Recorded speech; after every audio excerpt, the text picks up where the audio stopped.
I am going to begin with the main players. Me, my ex-wife Pepper, her boyfriend Steve, the boyfriend's ex-wife Maria, my daughter Sarah, and my friend Jason. With that said, let's get some backstory out of the way. So, Pepper and I had a very up and down marriage. It was one of those that I was madly in love with her, but looking back I think she was in it more for the money and convenience. She had one son we will call Drug before we got married, and I also had one son that I had full custody of. While married we had Sarah. I toughed the marriage out for as long as I could, but eventually we just couldn't keep it together. We separated, and due to traveling some for work and having custody of my son, I moved back to my hometown a few states away so my parents could help, but kept an apartment in the town that Pepper and Sarah lived in so that I could still spend as much time with my daughter as I could. At this time, I asked my best friend Jason, who is a lawyer and owns his own firm, to do up a child support agreement for us. It is very important to note that we only addressed child support. It had nothing about custody or visitation or anything else in it.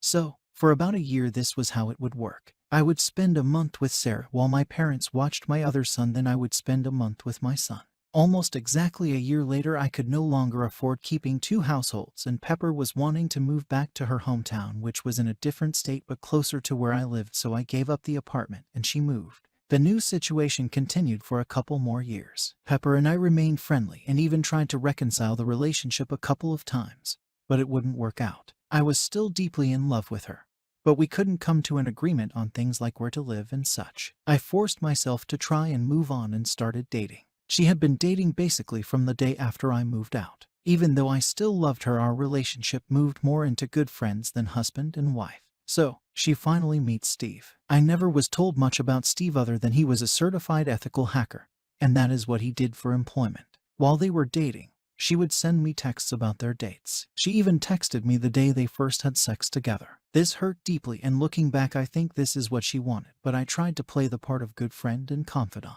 Steve and Pepper had been dating for 6 months when out of the blue she tells me they broke up and she realized that she is madly in love with me. Since it's at the beginning of summer, she packs some suitcases and heads to my state. They were going to spend the summer with me and see if they like it or not. We had an amazing summer. All the kids are getting along. Drug even loved it here. So she makes it official, we are back together. And they are moving in. We went and registered my daughter for school. We even were able to get her on a Pewee cheerleading team for the summer. She made several friends and was loving being here. There was only one problem: Pepper still had an apartment that had all her furniture and stuff in it. I offered to go up with my truck and help load everything, but she insisted that her and Drug can get it done. So off they go to pack up and then head to their new home. As you can guess, things didn't go as planned. She was home for about 3 days when she informs me that under no circumstance will she move, and that her and Steve are in love and are moving in with each other. To say I was destroyed was an understatement. I couldn't understand why she had done it. The worst part was she left it to me to tell Sarah the bad news. When I told her, the devastated look on her face started turning my feelings of hurt into feelings of anger. Then Sarah broke down and started begging to stay with me and started spilling the beans. She told me things about how her mom would leave with Steve for days and leave Drug in charge. She had to learn how to cook for herself at 8 because Drug would spend the money on drugs and spend the whole time high. If Drug wasn't left in charge, Pepper would use her multiple convicted felon niece to watch her. She also told me about the first time that she had met Steve. He came to their house, basically said hello, and him and her mom disappeared into the bedroom and started having loud sex. Sarah was outside the door bawling, and they just ignored and continued. This is how my 8-year learned of sex, and she is still in counseling trying to recover 7 years later. At this point my anger has turned to rage. I immediately notified Pepper that there was no way Sarah was coming back and I would fight her to the death to keep her out of that situation. Pepper responded by getting an emergency hearing in her state to force Sarah back. I had to scramble, but I managed to get a lawyer and easily won the hearing. The judge agreed that since there was no custody agreement, and with the troubling accusations that I had gathered, it was best for now for Sarah to stay with me. I had won the first battle, but it was short-lived. Within an hour of the hearing, I started getting tons of phishing emails and texts. I was also getting password resets and MFA codes from my bank, Facebook, Reddit, and any other accounts. I knew that Steve was behind it. The very next day Jason calls. His law firm's website, email, and phone account had been hacked. Because he had to disclose the hack to the court, and because he was working on a semi-high-profile case at the time the FBI got involved. To say I was enraged was an understatement. These two people had destroyed me, harmed my daughter, and tarnish the reputation of my lifelong friend. It was time for them to pay and pay dearly. I was a man on a mission. I spent hours digging up as much dirt as I could on Stephen and Pepper. I had a lot of luck with Pepper. I found social media posts of her out late drinking that correlated to tardiness and missed days at school for Sarah. I found tons of pics of her and two strange kids doing fun activities. I found neighbors that were willing to testify that Sarah had to come beg for food because she was left with either drug or the felon. I knew I could bury her. Steve, on the other hand, had all his accounts locked down.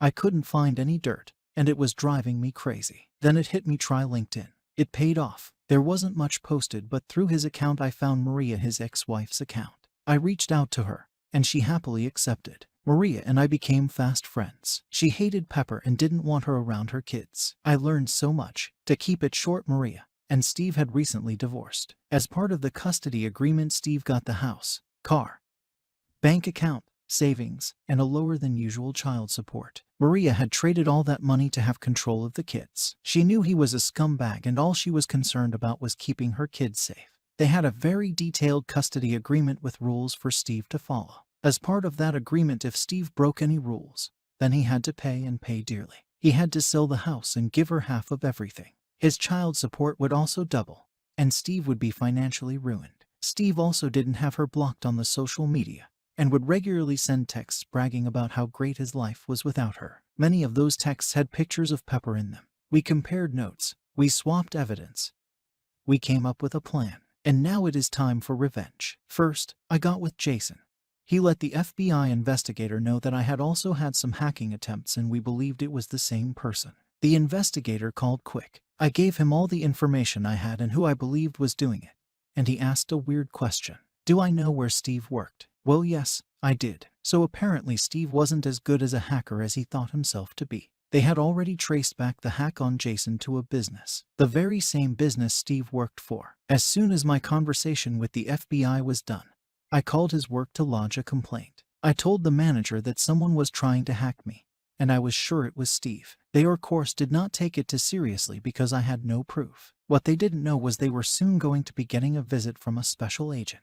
The next week was absolute hell for Steve and Pepper. Pepper got served with the divorce papers, and her lawyer got served with all the evidence I had gathered. My lawyer said it was the most complete investigation he had ever seen. I had all 40 tardiness and 19 absences tied to nights out drinking with Steve. I had hard proof of them abandoning my daughter for days at a time. Maria even gave me a picture that was taken at 2 a.m. the night before the emergency hearing with Steve and Pepper drinking in a tattoo parlor. The same hearing she was late to, and said it was due to a disability. Steve got served that he had violated the entire custody agreement.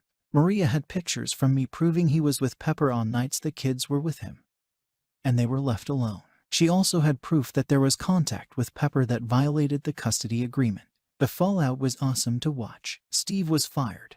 Between my complaint, another older complaint of him hacking, and the FBI showing up, they had no choice but to fire him. He did avoid any legal issues, as the FBI could never tie it directly to him. The word spread of why he was fired, and no one would hire him in a job again. He had to sell the house, liquidate all the investments and bank accounts, and give half to Maria. His child support got to stay the same since he no longer had a source of income. Last I heard, he was working at a grocery store. So in total his income went from $200K plus a year to less than $40K. As for Pepper, the divorce was swift and painful for her. The judge ruled in my favor for all counts. I got sole custody and sole decision-making. She was forced to go to counseling, and her and drug can only visit Sarah with a third-party supervisor paid for by Pepper. Sarah is doing much better. She still needs counseling, but she thrives in school and has many friends. She very rarely sees her mom, but she is much better off without her.